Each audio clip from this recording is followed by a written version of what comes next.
Pemirsa, pastinya banyak pertanyaan muncul. Kemarin juga sempat ramai, di media sosial masyarakat yang mungkin masih belum memahami seperti apa konsep dari Danantara ini sendiri dan apa sih nanti keuntungannya untuk masyarakat dan seperti apa nanti akan dampaknya kepada perekonomian di Indonesia. Nah, untuk itu saya, sudah mengajak, Mas Joshua Pardede selaku pengamat ekonomi untuk bergabung bersama dengan kami untuk memberikan kita informasi terkait, seperti apa Danantara ini sendiri. Nah, sudah bergabung bersama saya, langsung saja saya akan sapa. Selamat pagi Mas Joshua, apa kabar?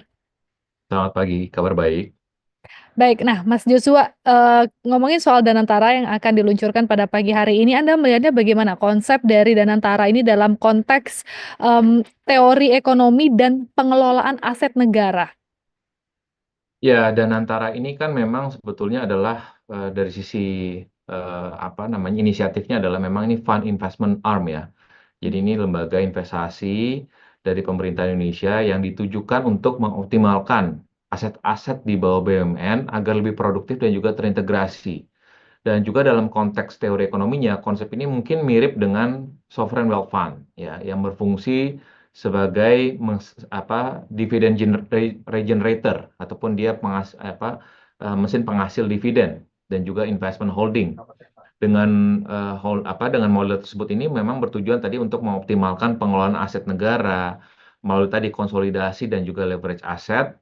Yang kedua juga ini bagaimana memisahkan ya risiko operasional dan juga investasi ya sehingga investasi dapat dilakukan secara agresif tanpa mengganggu stabilitas stabilitas operasional di BUMN sendiri.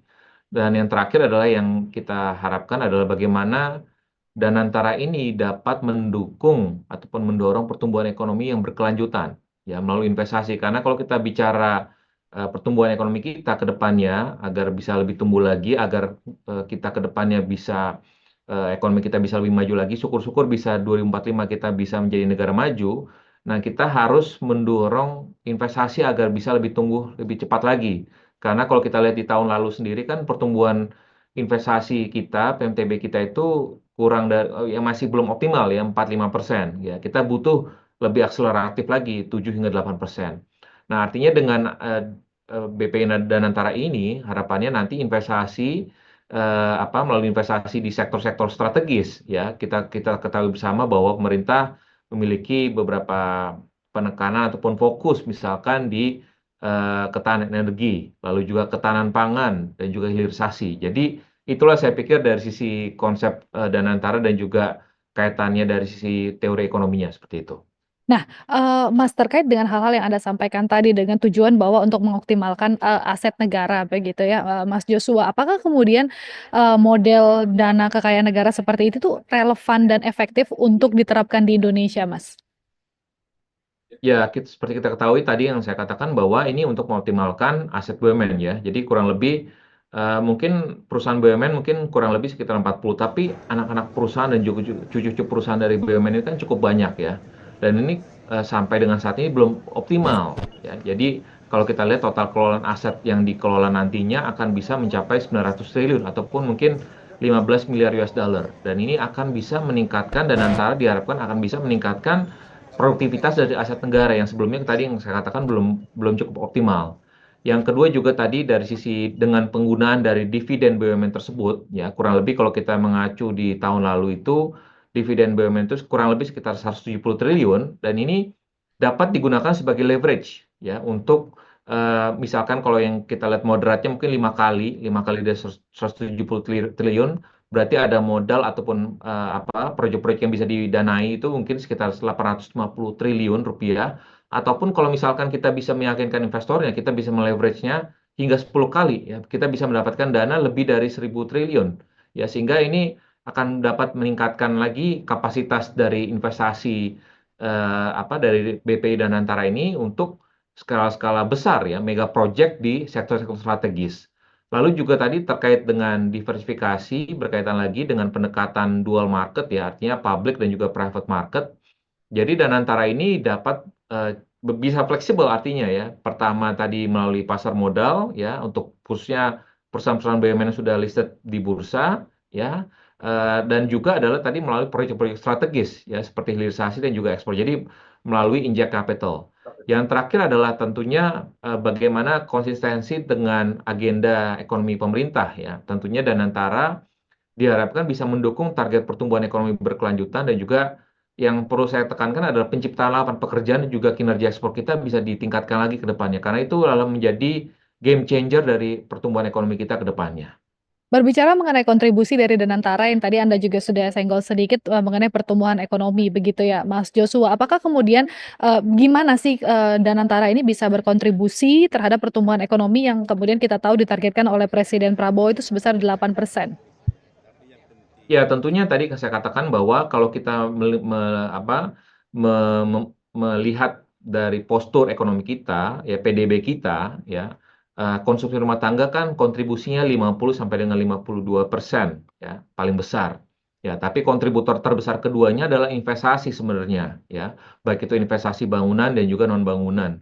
Itu kontribusinya kurang lebih 30%, ya sehingga kalau kita bisa gerakan investasi. Jadi kita bisa bayangkan kalau kita bisa mendatangkan investasi, artinya kita bisa membuka bisnis usaha baru, ya bisnis baru bisa bertumbuh, artinya ada penciptaan lapangan pekerjaan, dan kalau ada penciptaan lapangan pekerjaan, berartinya tingkat pengangguran turun, pendapatan real masyarakat pun juga meningkat, ya sehingga diharapkan ini pun juga akan bisa meningkatkan lagi pertumbuhan ekonomi lebih cepat lagi.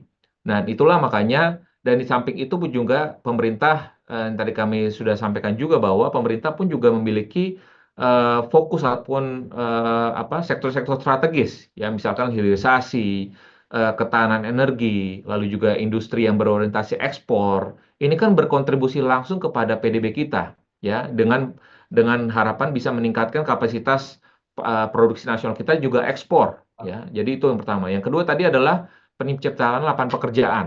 Ya, tentunya investasi ini diharapkan baik itu yang di proyek-proyek brownfield ataupun greenfield ini diharapkan akan bisa menciptakan lapangan pekerjaan berkualitas. Ya, karena kalau kita lihat kan permasalahan hari-hari ini adalah terjadinya PHK ya di berbagai industri. Jadi artinya investasi ini untuk menjawab tadi ya kalau tidak ada pembukaan usaha baru, tidak ada pembukaan bisnis baru, maka tidak akan ada penyerapan tenaga kerja. Dan yang terakhir adalah tentunya kita harapkan ini efek berganda ya, multiplier efeknya adalah kepada industri infrastruktur dan juga manufaktur. Ya, ini dapat bisa memperkuat lagi rantai pasokan domestik dan juga mendorong pertumbuhan ekonomi yang berkelanjutan. Jadi kombinasi dari tiga itu diharapkan setidaknya dapat bisa meningkatkan pertumbuhan ekonomi kita yang selama ini cukup stabil di kisaran 5%.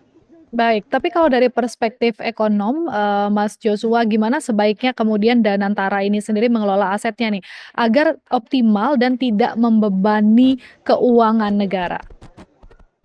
Ya, tentu kalau kita melihat dari sisi dari sisi penerimaan PNBP, memang karena tadi ya ada yang sebagian yang sebelumnya sebelumnya misalkan dividen BUMN ini disetorkan ke pemerintah ya kas negara melalui PNBP, namun memang karena ini akan menjadi modal awal dari BPI dan Antara, tentu memang akan ada potensi penurunan PNBP di awal ya. Namun tadi pada saat dan antara ini bisa meleverage dividen BUMN tersebut tadi kurang lebih sekitar 170 triliun tersebut ya let's say tadi bisa meraih investasi misalkan 850 triliun setidaknya ataupun bisa lebih dari 1000 triliun ini dapat bisa meningkatkan lagi tadi pembiayaan kepada mega project ya artinya kalau yang sebelumnya kita cukup banyak mengandalkan misalkan pembiayaan APBN ya untuk membiayai proyek-proyek penting tersebut. Nah, ini kita tidak perlu lagi membiayai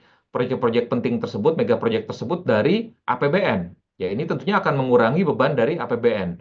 Dan pada akhirnya tentu pada saat nanti proyek mega proyek tersebut itu berhasil ya bisa profitable juga untuk investor, tentunya ini akan bisa menambah juga dari sisi dividennya lagi. Nah, ini diharapkan berarti kan nanti juga akan ada kinerja dari sisi sekalipun memang ada dividen yang dibayarkan kepada akan disetor oleh kepada pemerintah, namun juga PNBP-nya pun juga pada akhirnya akan juga meningkat.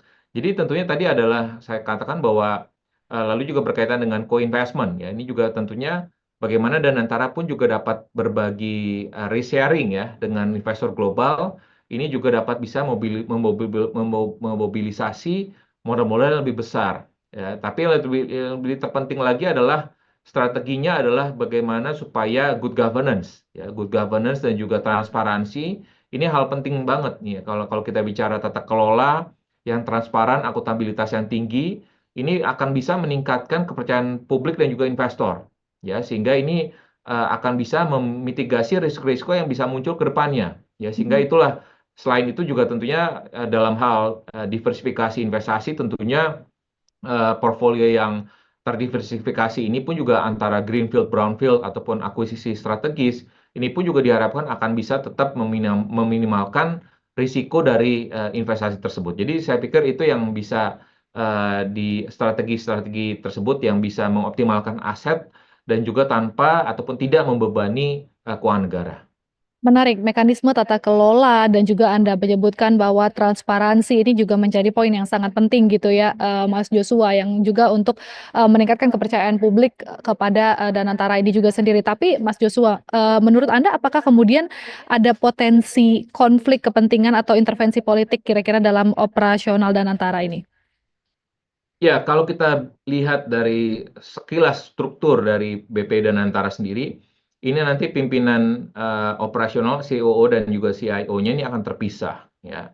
Jadi artinya tidak ada tidak ada tetap ada koordinasi, tapi itu ada pemisahan kewenangan di sana, artinya sangat-sangat independen di sana, dan juga dalam hal pengawasan ya, kalau kita lihat juga strukturnya ini pengawasannya pun juga ini tetap akan bisa diawasi oleh DPR, KPK, ya, lembaga-lembaga institusi global juga ya. Jadi dari sisi pengawas, penasehatnya, ini semuanya akan ada Global Oversight Committee-nya juga ya. Artinya kalau kita melihat dari sisi good governance-nya, diharapkan bahwa BP dan Antara ini tetap mengutamakan ya tata kelola yang baik ya, agar tentunya inisiatif yang baik ini pun juga diharapkan tadi akan bisa meningkatkan tadi ya confidence level dari investor, karena ini akan sangat mempengaruhi ataupun sangat penting sekali untuk menentukan ya ekonomi kita dalam 20-30 tahun mendatang. Ya, artinya kalau Danantara ini berhasil tentunya ini menjadi pencapaian yang perlu kita perlu, dan ini juga tentunya akan sangat diakui oleh internasional ya. Jadi saya pikir risiko-risiko itu diharapkan akan bisa dimitigasi ya harapannya dengan tadi pengawasan, dengan juga tentunya ini kan dalam hal RKAT nanti, dan BPI dan Antara ini pun juga nantinya akan selain nanti ke Kementerian BUMN, lalu juga nanti akan ada Kementerian Keuangan, lalu juga nanti akan diawasi juga oleh DPR, Komisi 6 dan Komisi 11. Jadi saya pikir ini tentunya akan sangat multi layer ya, artinya pengawasannya, sehingga harapannya dalam hal tata kelolanya diharapkan akan bisa menjaga confidence level dari para investor. Tapi ada risiko nggak, Mas Joshua, kemudian bahwa Danantara ini sendiri, nantinya akan tumpang tindih maksud saya dengan peran dari BUMN yang, sudah ada saat ini? Ya, kalau kita melihat kan memang nanti dengan Danantara kan potensinya akan memiliki 99% saham BUMN, dan juga memang ini memang akan memiliki potensi ya tumpang tindih dalam hal kewenangan pengelolaan operasional ya. Nah, tapi untuk memitigasinya tentunya tadi kami sampaikan bahwa akan ada pemisahan fungsi ya, artinya fungsi operasional dan juga fungsi investasi ya, dengan model holding operation dan juga investment holding ini yang terpisah ya. Artinya ini risiko tumpang tindih ini akan bisa diminimalkan ya. Dan juga terkait dengan tadi risiko terkait dengan konflik kepentingan ya. Ini pun juga diharapkan ini masih kita akan nantikan ya PP-nya nanti seperti apa. Tapi kita berharap bahwa nanti akan menjadi masuk sebagai direksi ataupun pegawai-pegawai dalam BP dan Antara ini adalah memang profesional ya, dan memang meritokrasi, dan juga dan kalau saya tidak salah pun juga ini eh, tidak diperbolehkan ya, misalkan pejabat-pejabat ataupun pejabat-pejabat yang memang memiliki ataupun yang masih aktif di partai politik ya, sehingga tidak ada lagi konflik of interest terkait dengan partai politik, sehingga harapannya ini kembali lagi akan bisa meningkatkan good governance dan juga akuntabilitas dari BP dan Antara itu sendiri. Baik, menarik ya, pemirsa mungkin sambil Anda juga bisa lihat di layar gitu ya, Mas Joshua, ini tadi juga memang sudah banyak pejabat pemerintah yang hadir di istana, tidak hanya jajaran menteri dan wakil menteri saja, tapi tadi juga ada, Kaisang Pangarep, Ibas Yudhoyono juga yang, hadir. Nah, saya belum tahu nih kira-kira nanti, seperti apa dan apakah kira-kira akan mengambil posisi juga di Danantara. Nah, tapi kita akan membahas ini lagi, Mas. Tadi kan Anda sempat menyinggung juga soal, internasional gitu ya. Nah, yang kita tahu kan ada mmm, Temasek Singapura gitu ya, Mas, ada juga Sovereign Wealth Fund ini di negara lain kayak Norwegia atau Uni Emirat Arab ini sendiri. Nah, apakah kemudian Danantara ini modelnya tuh lebih mirip ke mana sih, Mas? Saya pikir memang ini akan cukup cukup similar dengan Khazanah ya di Malaysia ya. Karena Mmm, kalau kita bicara Temasek kan memang Temasek itu kan memang profit oriented banget ya. Jadi memang tentunya proyek-proyeknya mungkin tidak bisa mengakomodir misalkan program-program strategis pemerintah ya. Tapi kalau kita bicara Khazanah, sekalipun memang mempertimbangkan juga profitnya, namun juga Hasanah juga mempertimbangkan juga program-program strategis pemerintah. Nah, ini saya pikir memang sejalan juga dengan pemerintah Indonesia ya, di mana pemerintah Indonesia kan tadi kan kami sampaikan bahwa pemerintah pun juga memiliki fokus ya, misalkan tadi hilirisasi, ketahanan energi, ketahanan pangan ya. Jadi saya pikir dengan tetap fokus pada program strategis pemerintah tersebut, namun tetap pemerintah pun ataupun BP Danantara nanti bisa meyakinkan para investor bahwa proyek-proyek yang nanti akan dijalankan pun ini tetap akan profitable.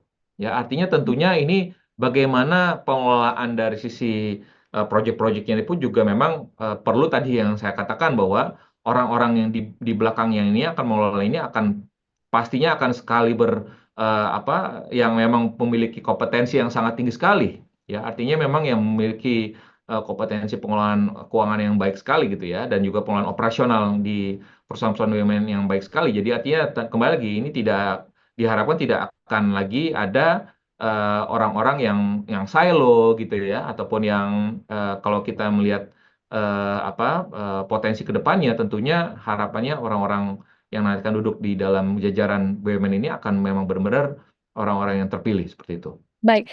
Dari negara lain seperti yang Anda sebutkan tadi contohnya ada Hasanah dari Malaysia itu, Mas, ya. Nah, kemudian kalau dari sana kita melihat nih pelajaran apa yang bisa kita ambil kemudian, dalam mengelola aset negara ini sendiri agar Danantara ini bisa sukses ke depannya gitu?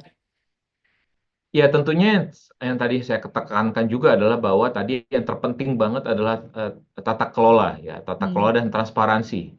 Nanti juga pada saat tentunya apa namanya dari sisi bagaimana tata kelola tadi dan juga pelaporannya ya, nanti bagaimana kinerja dari BP Danantara ini pun juga tentunya harus perlu dilaporkan ya kepada publik ya, sehingga nanti akan meningkatkan lagi kepercayaan dari para publik dan juga investor, proyek-proyek apa yang diinvestasikan, proyek-proyek apa saja yang memang dan bagaimana kinerjanya sejauh ini. Tentunya transparansi itu penting sekali ya. Kalau kalau transparansi itu dan juga tata kelola itu bisa ditingkatkan dan juga dipertahankan oleh BP Danantara ke depannya, tentunya ini akan bisa ya Sovereign Wealth Fund Indonesia ini adalah salah satu yang top 10 ya di global ya, sehingga tentunya kita bisa apa namanya memiliki peran besar sekali ya, dan visi untuk pertumbuhan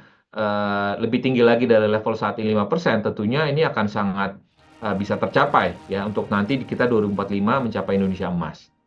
Apa risiko terbesar dalam pembentukan Danantara ini? Boleh ditekankan lagi nggak, Mas, Joshua? Baik dari mungkin sisi ekonomi, regulasi begitu ya, maupun politik.